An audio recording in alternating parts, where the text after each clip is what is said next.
It's just the CBS Sports HQ. Nebraska bracing for a quarterback change. Dylan Raiola expected to explore the possibility of entering the transfer portal. That's the latest from our Chris Hummer. Raiola was a five-star recruit, and his commitment to the Cornhuskers in the 2024 cycle was one of the biggest in program history. However, his tenure in Lincoln has been a bit rocky. He's currently out for the season due to a broken fibula.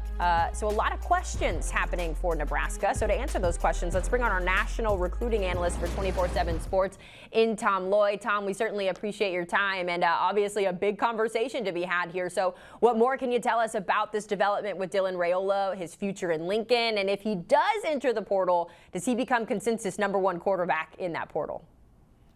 Yeah, really good job here by Chris Hummer to get on top of this. He and I actually have been talking about this over the last couple of weeks. And yeah, it seems like all signs are pointing toward Dylan Raiola entering the transfer portal after this season. And, you know, things really started when Dayton Raiola, the 2026 former committed Nebraska, opened things up and started looking around. So our best guess at this point is that they eventually land at the same school, depending on how things play out with Dayton, and then obviously Dylan entering the portal if things play out. I was talking to a source behind the scenes recently about the quarterback situation in Nebraska, and everything was centered around other people, not Dylan Raiola. It was about TJ Lateef.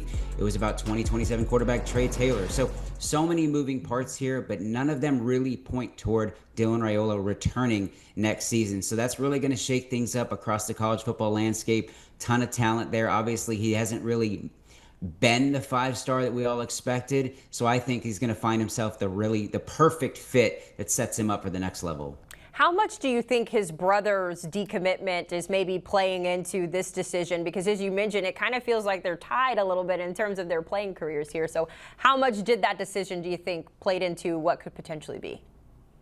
I almost looked at it when I first heard the news that it was the other way. I think behind the scenes, Dylan's decision is what's going to impact Dayton. Again, when I was talking to sources, the person told me that it's very difficult to want to come to Nebraska with how high they are both on TJ Lateef, who's currently the starting quarterback and a young talent in his own right, but then also 2027 quarterback Trey Taylor from Illinois, who I am telling you, I've never seen a kid be more locked in with a program than he is with Nebraska and vice versa. I mean, he is truly, as only a junior with an entire senior year of high school yet to play, he is essentially the face of Nebraska football recruiting on and off the field. It's really fun to watch it. But again, it takes a strong individual to want to come and kind of fall in between TJ Lateef and Trey Taylor. So again, I think Dayton's decision to open things up was, in my opinion, more of an impact of Dylan deciding to open things up and likely lean in the transfer portal. And that's what Chris Hummer and I were talking about. So we think both of them, not necessarily guaranteeing they're going to end up at the same school, but I definitely think Dylan's decision was more impactful on Dayton rather than vice versa. Always got to follow your big brother, right? He should never steer you wrong. As for what's next, you mentioned a couple of names there left in that Nebraska quarterback room. TJ Lateef has been the guy because of that Raiola injury. He's got 4 touchdowns this year, just over 650 yards. As a freshman, though, so you got to think the future could be bright here. Is this the move that Matt Rhule is prepared to stick with in terms of his quarterback next year? I think it's all about turning the page and doing what's best for the future of your program. Matt Rhule just signed a long-term extension. He's going to stay at Nebraska as long as they'll have him, in my opinion. So I think he's ready to turn the page and kind of move in a different direction and really focus on TJ Lateef moving forward, finishing out the season strong, and then a really big offseason for him. And I'm also not ruling anything out, no pun intended there, with a 2026 quarterback addition in this class. Now, I'm not saying they're going to have one by Wednesday, but I did confirm that if a top-tier prospect decided to enter the race and wanted to be a Husker before or even after signing day, they're very much open to bringing in a 2026, a top arm, really. Not just a guy who's just going to be a depth guy, which they might add, but they are not afraid to go and land a big fish. So again, I think they are trying to button up this room for the future, but I think the future is really revolving around TJ Lateef and Trey Taylor and not Dylan Raiola. Okay, it's good to know. You mentioned Matt Rhule, so you know I got to ask the question. He did just sign that massive extension, so we're expecting him to stick around, but let's just say there's a dream job available, right? Somewhere out in Happy Valley, maybe, and then your quarterback that you recruited maybe transfers. This is all hypothetical, of course, here, Tom, to ask the question, is there any way we see Matt Rhule back out of that new extension? Yeah, I mean, can you imagine a world where Matt Rhule heads to Penn State, changes his mind, joins his buddy Pat Kraft, Dylan Raiola transfers, maybe they bring in Dayton as the 2026 quarterback because they've lost some guys there.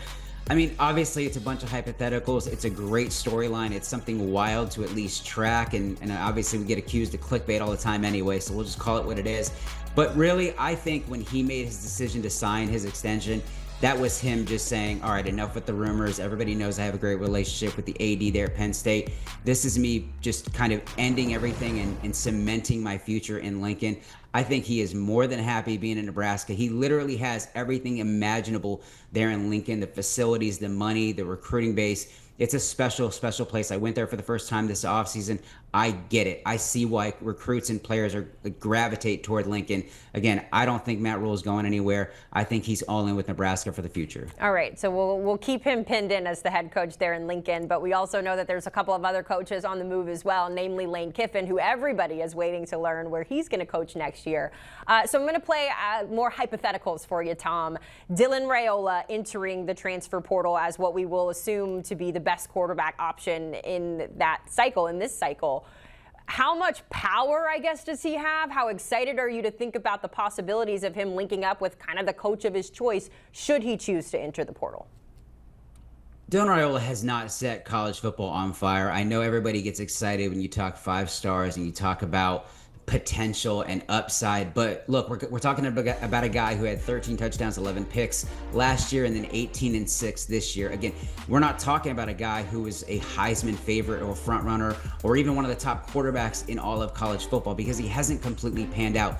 That's really why I think that it's time to kind of turn the page and find the best fit for your future, because this is the money year. This is the time for Dylan Raiola to find the best fit for himself and his future for 1 year to completely ball out, show everything he's got, because I think he's got a ton left in the tank, but I just haven't really loved the fit. I haven't really loved the fact that he can't stay healthy at times, so that's been a struggle. So it's all about finding the perfect fit. This is not going to be about money. I can assure you of that. They're not going to just go to the place where he's going to command the most dollars, and he's going to find the best fit because the future dollars are what matters. So yes, he's going to be a hot commodity. He's going to have a bunch of opportunities, but I think he is going to find the best fit, the best culture fit, and what sets him up for the NFL. That is really what's most important to Dylan Raiola. It's almost like he's been talking to his mentor, Patrick Mahomes, about the mentality and how you think about the future and not the now. Either way, Tom, it's going to be exciting to follow. We know you will keep us on track with all the latest, as you did just now. Appreciate the time this morning.